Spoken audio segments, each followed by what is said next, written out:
Hello and welcome everyone. আমাদের আজকের এই ভিডিওটিতে আমরা চেষ্টা করব নিটের একটি প্রশ্নকে আমাদের হাসান স্যারের বইয়ের কনসেপ্ট থেকে সলভ করা। তো ভিডিওটিতে আমি তোমাদের সাথে আছি সুমিত কুমার দে। আমি পড়াশোনা করছি সোহরাওয়ার্দী মেডিকেল কলেজে। তো চলো শুরু করা যাক। Which of the following are the post transcriptional events in an eukaryotic sell? আচ্ছা ভাইয়া, পোস্ট ট্রান্সক্রিপশনাল ইভেন্ট মানে কি ভাইয়া? মনে করে দেখো ভাইয়া, ডিএনএ থেকে আরএনএ তৈরি হয়। প্রসেসটা কি ভাইয়া? ট্রান্সক্রিপশন। এখন ভাইয়া, এই প্রসেসটা হয় কোথায়? হয় হচ্ছে গিয়ে নিউক্লিয়াসের ভেতরে। হয় কোথায়? আমাদের নিউক্লিয়াসের ভেতরে। এখন ভাইয়া, নিউক্লিয়াস থেকে ওকে আরএনএ থেকে পরে যখন আমরা প্রোটিন বানাতে চাই, সেই কাজটা হয় করে দেয় কে? রাইবোজোম করে দেয়। রাইবোজোমরা অ্যাভেলেবেল কোথায় আছে ভাই? রাইবোজোমরা তো আছে হচ্ছে গিয়ে সাইটোপ্লাজমে। তাহলে ওকে নিউক্লিয়াস থেকে বের হয়ে আসতে হবে কোথায়? সাইটোপ্লাজমের মধ্যে আসতে হবে। এখন যে লোকটা সারা জীবন নিউক্লিয়াসের ভেতর আটকা ছিল, তাকে যদি তুমি হঠাৎ করে সাইটোপ্লাজমের মাঝে নিয়ে আসো, তাহলে তো সে ক্ষতিগ্রস্ত হবে। তো তাকে যদি ওইরকম ক্ষতির হাত থেকে বাঁচাতে চাও, তাহলে তোমার কি করা লাগবে ভাই? কিছু প্রোটেকটিভ মেজার নিতে হবে। সেই প্রোটেকটিভ মেজার গুলোই হচ্ছে গিয়ে ভাইয়া আমাদের পোস্ট ট্রান্সক্রিপশনাল ইভেন্ট গুলো। মানে আমরা ট্রান্সক্রিপশনের পরে ওকে সাইটোপ্লাজমে পাঠানোর আগে যে কাজগুলা করি, ওগুলাকে আমরা বলতেছি হচ্ছে পোস্ট ট্রান্সক্রিপশনাল ইভেন্ট। আমাদের বইতে এটা কি হেডলাইনে আছে ভাইয়া? আমাদের বইতে এটা প্রি এমআরএনএ থেকে চূড়ান্ত এমআরএনএ তৈরির হেডলাইন হিসেবে সুন্দর করে দেওয়া আছে। তো চলো শুরু করি, আমরা প্রশ্নগুলো করি। পাঁচটা অপশন আছে, আমাদের অপশনগুলো দেখে আমরা বুঝতে পারছি যে এখানে মানে মাল্টিপল অ্যান্সার হবে। Okay, transport of pre mRNA to cytoplasm prior to splicing. আচ্ছা ভাইয়া, স্প্লাইসিং এর আগেই আপনি কি করে দিতে চাচ্ছেন যে প্রি এমআরএনএটাকে সাইটোপ্লাজমে পাঠিয়ে দিতে চাচ্ছেন? না ভাইয়া, স্প্লাইসিং করে দেন আমরা পাঠাই, স্প্লাইসিং এর আগে আমরা পাঠাই না। ঠিক আছে, তাহলে আমাদের এই প্রথম এটা ভুল, কারণ আমরা স্প্লাইসিং এর কথাবার্তা দেখেন এই যে ভাইয়া পরিমার্জন ৩, এখানে ছিল আমাদের mRNA splicing, and mRNA splicing এর পর পরবর্তীতে গিয়ে চূড়ান্ত এমআরএনএ নিউক্লিয়াস ত্যাগ করে। তাহলে আগে হয় কি স্প্লাইসিং, তারপরে নিউক্লিয়াস ত্যাগ। কিন্তু আমাদের এই অপশনে কি বলেছিল ভাইয়া? অপশনে বলেছিল যে আগে আমরা স্প্লাইসিং করার আগেই প্রি এমআরএনএ কে সাইটোপ্লাজমে পাঠিয়ে দিব, কিন্তু কথাটা ভাইয়া ভুল। ওকে, দ্বিতীয় অপশন যেটা, সেটাতে বলেছে ভাইয়া removal of introns and joining of exons. হ্যাঁ ভাইয়া, এটা সত্য কথা। চলেন আমরা খুঁজে দেখি। এখানে এমআরএনএ স্প্লাইসিং যে হেডলাইনটা আছে, এখানে লেখা আছে ভাইয়া যে আমরা কি করি? আমরা করি হচ্ছে গিয়ে ভাইয়া নন কোডিং অঞ্চল বা ইন্ট্রনকে কেটে বাদ দিই, আর এক্সনদেরকে একসাথে কানেক্ট করে দিই। ইন্ট্রন গুলোকে বাদ দিই, কারণ ওগুলো আসলে কোনো ক্যারেক্টারিস্টিক্স এক্সপ্রেস করতে পারে না।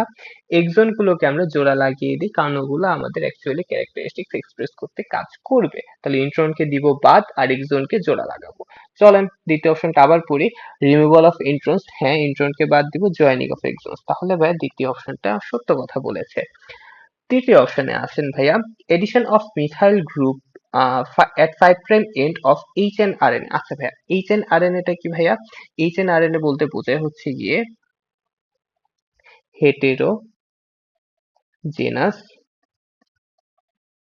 Nuclear RNA.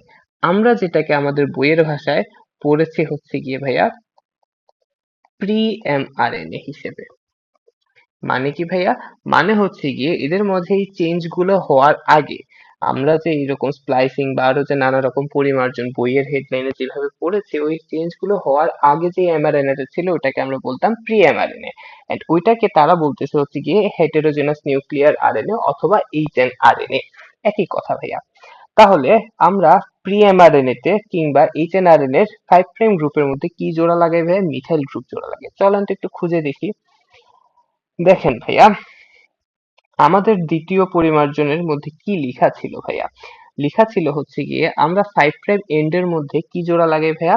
7টা guanine guanine nucleotide আমরা এনে জোড়া লাগাই। ঠিক আছে কি কথাটা ভাইয়া? এখন যেটা কথা হয়েছে সেটা হচ্ছে আমরা জোড়া লাগাই কাকে ভাইয়া? নিউক্লিওটাইডকে আমি কথাটা বলেছি কি ভাইয়া, গুয়ানিন। গুয়ানিন তো ভাই একটা নাইট্রোজেনাস বেস, ও তো আর একা একা আসতে পারবে না, ওকে নিয়ে আসতে হবে কি হিসেবে ভাইয়া, নিউক্লিওটাইড হিসেবে। মনে আছে কি কথাটা? তো নিউক্লিওটাইড হিসেবে কি থাকে আমাদের, পেন্টোজ সুগার থাকে, তারপর নাইট্রোজেনাস বেস থাকে, ওদিক দিয়ে ফসফেট থাকে, হ্যান তেন এরকম ভাবে একটা স্ট্রাকচার। তাহলে ভাই ওই নিউক্লিওটাইডের নামটা যদি আমাদের বইতে মেনশন করা নাই, সেটাকে আমি আবার এখানে লিখে রেখেছি ভাইয়া। সেই নিউক্লিওটাইডের নাম কি ভাইয়া? নিউক্লিওটাইডের নামটা হচ্ছে methyl guanosine triphosphate. Methyl guanosine triphosphate. তাহলে ভাই এই কথাটা কি সত্য হলো? 5 প্রাইম এন্ডে আমরা মিথাইলকে অ্যাড করতেছি। হ্যাঁ ভাইয়া, কথা কিন্তু সত্য। 5 প্রাইম এন্ডে আমরা কাকে অ্যাড করতেছি ভাইয়া? 5 প্রাইম এন্ডে আমরা মিথাইল গ্রুপ অ্যাড করতেছি। কথাটা কি ভাইয়া? সত্য। তারপরের অপশনে আসেন ভাইয়া। Addition of adenine residues at 3 prime end of H N R N A. চলেন খুঁজে দেখি কি বলেছে। হ্যাঁ, 3 প্রাইম এন্ডে, 3 প্রাইম এন্ডে আমরা কাদেরকে অ্যাড করতাম ভাইয়া? অ্যাডিনোসিন, এই যে পলি এ পলিমারেজ, অ্যাডিনিন চেইন, এই যে কথাবার্তাগুলো ছিল। তাহলে এই কথা কি ভাইয়া? সত্য। তাহলে আমরা অ্যাডিনিন গুলাকে কোথায় জোড়া লাগাচ্ছিলাম? 3 প্রাইম এন্ডে। এই কথাটা কি ভাইয়া? সত্য। Okay. Base pairing of two complementary RNAs. না ভাইয়া, আমাদের ওই ক্ষেত্রে এখানে আবার কমপ্লিমেন্টারি আরএনএস কেন তৈরি হবে আমাদের? আমাদের কমপ্লিমেন্টারি আরএনএ তৈরি হচ্ছিল কখন ভাইয়া? যখন আমরা ডিএনএ থেকে আরএনএ তৈরি করতেছিলাম, ওই মোমেন্টে গিয়ে কমপ্লিমেন্টারি আরএনএ তৈরি হচ্ছিল। কিন্তু ভাইয়া আরএনএটাকে আবার যখন আমরা সাইটোপ্লাজমে আনার জন্য প্রিপেয়ার করছি, তখন তো ভাইয়া কোনো এরকম আমাদের বেস পেয়ারিং করে কমপ্লিমেন্টারি আরএনএ তৈরি হওয়ার চান্সেস নেই। তাহলে ভাইয়া এই অপশনটাও কি? ভুল। তাহলে আমরা এই কোশ্চেনের অ্যান্সার হিসেবে পেলাম কি ভাইয়া? বি সি ডি তিনটা ট্রু। এবিসি, বিসিই, বিসিডি, 8 পাওয়া গেছে ভাইয়া। এটা হচ্ছে কি আমাদের answer। আশা করি ভাইয়া আপনাদের সবাইকে আমি প্রশ্নটা, প্রশ্নের উত্তরটা এবং আমাদের বইয়ের ভেতরেই যে আসলে কনসেপ্টটা আছে সেটা সবাইকে আমি বোঝাতে পেরেছি। তো ধন্যবাদ সবাইকে।